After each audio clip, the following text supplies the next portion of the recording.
যাইবেন যাই 10 দিনের একটা প্ল্যান করবেন, বুঝছেন? বুঝছি। যে আপনি কোন কাজটা করবেন, আপনি কি ফানি করবেন না ইসলামিক ভিডিও করবেন না বিভিন্ন দুর্নীতিগুলো আপনি তুলে ধরবেন। অনেক অকারেন্স আছে যেগুলা অকারেন্সের কাজ করলে বুকের মধ্যে সাহস লাগে, বুঝছেন কি কইছি? জি। না আপনি গান গাইবেন না গজল করবেন, যে আপনি যা মন চায় তা করেন, কিন্তু একটা সাবজেক্ট আপনি বাচ্চা নিবেন, বাচ্চা একটা পরিকল্পনা করবেন, করে ওই সাবজেক্টে আপনি কাজ চালাই দেবেন। আপনি যদি মনে করেন ওয়ান থেকে না হয়ে আপনি গায়ে এসেছি পরীক্ষা দিলবেন, তাইলে এখনো মারফেটের ভিতরে আছে। আপনার 1 2 3 4 5 হয়ে যাইতে হইব, বুঝছেন? তা তো অবশ্যই।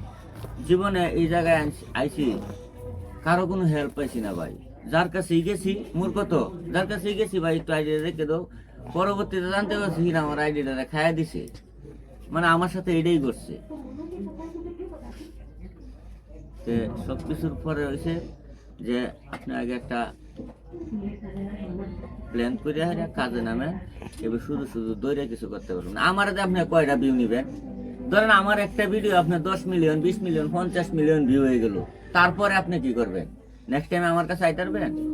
আইলে তো 50 মিলিয়নের টিয়ার হিসাব করবো, এটাই বাস্তব।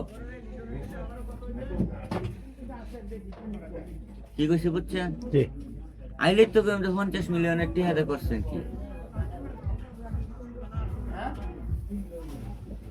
সব থেকে বড় কথা হয়েছে যে যে কোনো করেন অনলাইনে সব নিজের করতে হবে, সব নিজের। এই যে আমার বাপের হয়তো আমি দেখতেছি, আমার যে 2 সন্তান আছে, এরা যে আমার দেখবো এমন কোনো গ্যারেন্টি আছে? কোনো গ্যারান্টি নেই। গ্যারেন্টি আছে এরা যে খাওয়াইবো? নাই, কোনো গ্যারান্টি।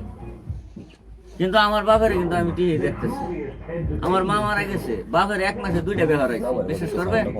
প্রথম বিয়ের মধ্যে 18,000 ফটকাই উঠেছি, 1 লাখ টাকা লাইটিং করছি, আবার 13টা লাইট লাগাইছি, 1 লক্ষ টাকা দিছি।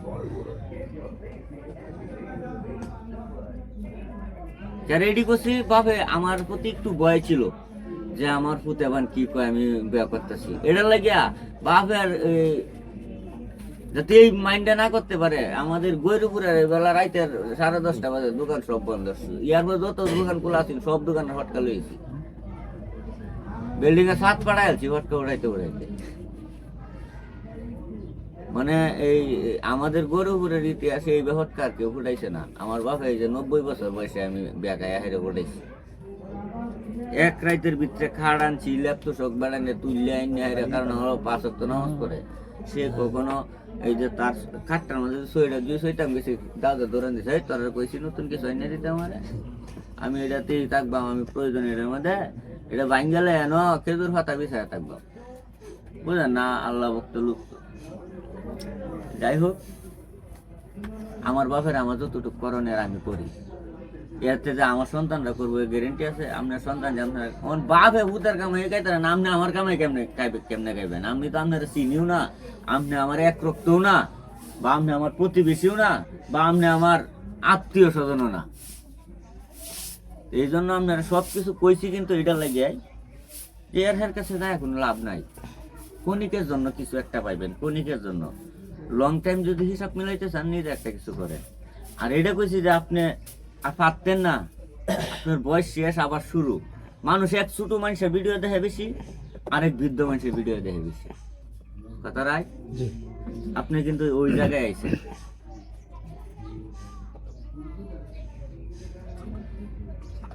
আপনি চাইলে ইসলামিক ভিডিও করতে পারেন, প্রচুর পরিমাণ ভিউ হয় ইসলামিক ভিডিওতে, আপনার ধারণাই নাই। আপনি ইউটিউবে যদি ইসলামিক ভিডিও ছাড়েন, প্রতি মাসে 1-2 লক্ষ টাকা উড়ানি কোনো বিষয় না। শর্ট ভিডিওতে একজন ভালো ইমামের সাথে নাহলে ভালো ভালো বই কিনেন, যেটি সহি হাদিস ওইগুলা কিনেন, কিনে এগুলো পড়েন, পড়ে আপনারও আমল হইলো, বাস বাইরে হইলেন, ক্যামেরা ধরলেন, একটা কথা কয়ে দিলেন যেটা লক্ষ লক্ষ কোটি কোটি মিলিয়ন মিলিয়ন মানুষ জানে না। আপনি উদাহরণ দিয়ে দিলেন বইটা কে যে আপনি এই একটা কাজ করেন, আপনি দূরে দাঁড়িয়ে না দূরে 20-50 হাজার টাকার কিতাব কিনেন, এই 50,000 আপনার হয়তো 50 লাখ দিতে পারে, নাহলে 50 কোটিও দিতে পারে। আশা করি বুঝতে পারছেন। আমার এনে আইসেন, যদি আপনি মনে কোনো দিক দিয়ে কষ্ট পাইতেন, আমি তো একজন আপনি জানেন অসুস্থ লোক, আমার অসহায় মানে একবারে অসহায় মনে করে আমার মাফ করে দেবেন যদি কোনো ভুল করে থাকেন। আপনি মাফ করে দিবেন। আপনি হচ্ছেন আমার